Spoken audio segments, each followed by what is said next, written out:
రాష్ట్రాన్ని ఎంత భ్రష్టు పట్టించుడో చంద్రశేఖరరావు ఇవాళ తెలంగాణ ఆర్థికవేత్తలు ఆలోచన చెయ్యాలి.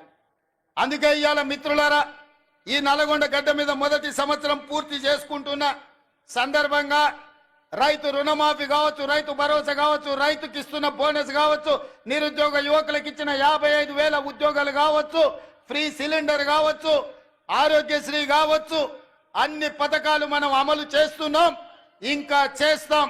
ఈ గడ్డ మీద నుంచి చివరిగా ఒక్క మాట చెప్పదలుచుకున్నా, సంక్రాంతి తర్వాత రైతు భరోసా మీ ఖాతాలో పడుతుంది. వాడో వీడో ఏదో చెప్పితే ఎవ్వని మాట వినకండి.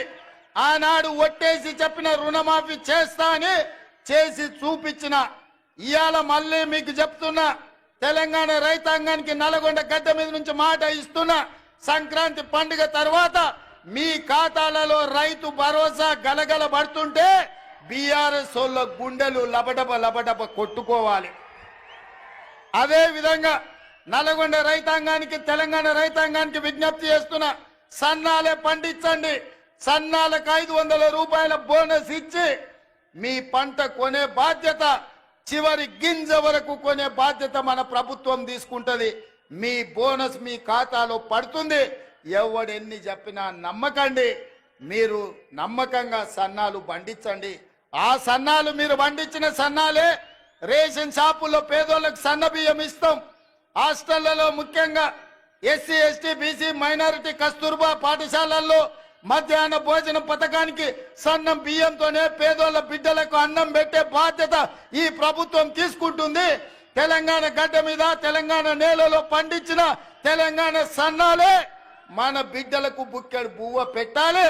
సన్నాలు పండించండి. 500 బోనస్ ఇచ్చే బాధ్యత ఈరోజు తెలంగాణ రాష్ట్ర ప్రభుత్వం తీసుకుంటుంది అని చెప్పి మీ అందరికీ నేను చెప్పదలుచుకున్నా. అదేవిధంగా ఎంకన్నా కాగితాలు ఆడబెట్టిండు, చెప్తూనే కాగితాలు ఇస్తూనే ఉండు. ఇంకా డెంటల్ కాలేజ్ కావాలని ప్రాజెక్టుల గురించి. అదేవిధంగా ఎంకన్నా ఎంత స్వార్థపరుడు అంటే, మేమిద్దరం నితిన్ గడ్కరీ దగ్గరికి పోయినాం, కేంద్ర మంత్రి దగ్గరికి. మాకు రోడ్లు ఇవ్వాలని, ఆయన రోడ్లు ఇచ్చే మంత్రి. మేము 2 అడిగినాం. నేనేమో రీజనల్ రింగ్ రోడ్ అడిగినా, ఎంకన్నానేమో నల్లగొండకు ఔటర్ రింగ్ రోడ్ అడిగాను. నితిన్ గడ్కరీ అన్నాడు ఏదో ఒకటి ఇస్తా అన్నాడు. ఎంబడే రీజనల్ రింగ్ రోడ్ కంటే ముందుగాల నల్గొండ ఔటర్ రింగ్ రోడ్ అడిగిండా. నల్గొండ ఔటర్ రింగ్ రోడ్ 400 కోట్లకు అవుతుంది, రీజనల్ రింగ్ రోడ్ 35,000 కోట్లకు అవుతుంది. అయినా ఎంకన్నా నల్గొండను అభివృద్ధి చేయాలా అన్న పట్టుదలతో నల్గొండకు ఔటర్ రింగ్ రోడ్ ఆయన తెచ్చిన రీజనల్ రింగ్ రోడ్ మనం ఇవాళ వేసుకోవాలనుకుంటున్నాము. తప్పకుండా రీజనల్ రింగ్ రోడ్ కూడా మీ ఎంకన్న చేతుల మీదుగానే, ఆనాడు వైఎస్ఆర్ ఉన్నప్పుడు ఔటర్ రింగ్ రోడ్ అయింది, ఈనాడు ఎంకన్న చేతుల మీదుగా కేంద్ర ప్రభుత్వం నుంచి రీజనల్ రింగ్ రోడ్డు తీసుకొచ్చి అభివృద్ధి చేసే బాధ్యత ఈరోజు మన ప్రభుత్వం తీసుకుంటుంది. ఎయిర్పోర్ట్ కు కూతవేటు దూరంలో ఫ్యూచర్ సిటీ కట్టడం ద్వారా ఒక గొప్ప నగరాన్ని హైదరాబాద్ నిజాంలు కుతుబ్ షాయిలు కట్టిండ్రు, సికింద్రాబాద్ ను నిజాం బ్రిటిషర్స్ కట్టిండ్రు.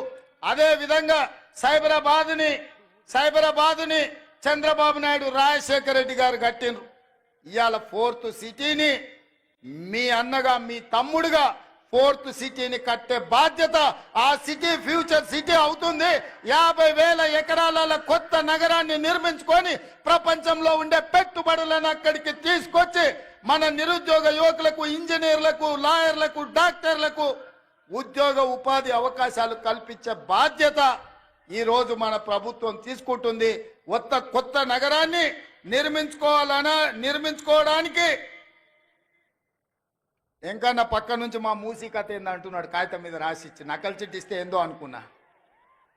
ఇవాళ మీ కష్టాలు చూసే ఫ్లోరైడ్ ఒక పక్కన మీ ప్రాణాలు తింటుంటే, మీ బొక్కల్ని నలుచుకొని తింటుంటే అదేవిధంగా మూసీ మీకు కాలుష్యం అయిపోయింది.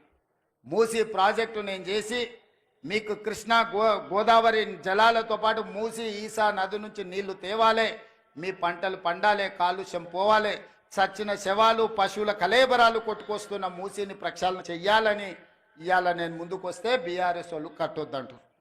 నల్గొండ ఆలోచన చెయ్యాలి. ఈయన్నే పక్కనే ఒక ఆయనకు ఒకటి ఇచ్చిరు ఏకలింగానికి. ఆ ఏకలింగాన్ని మీరు పోయి అడుగురు, సూర్యాపేటకు పోయి మూసీ కట్టాలా వద్దా, మూసి వద్దంటే తీసుకొని పోయి అందులోనే ముంచండి ఏకలింగాన్ని. ఎందుకంటే తప్పిపోయిండు, అట్లనో ఇట్లనో ఎట్లనో. ఇవాళ ఈ మూసీ ప్రాజెక్టు కట్టకపోతే నల్గొండలు ఎవరు బ్రతకలేని పరిస్థితి. వరల్డ్ హెల్త్ ఆర్గనైజేషన్ చెప్పింది మనుషులు జీవించలేని పరిస్థితులు నల్గొండ ప్రాంతంకు రాబోతున్నాయని. అందుకే ఇవాళ మూసీ ప్రక్షాళన చేసి గోదావరి జలాలు ఉస్మాన్ సాగర్, హిమాయత్ సాగర్ కు తరలించి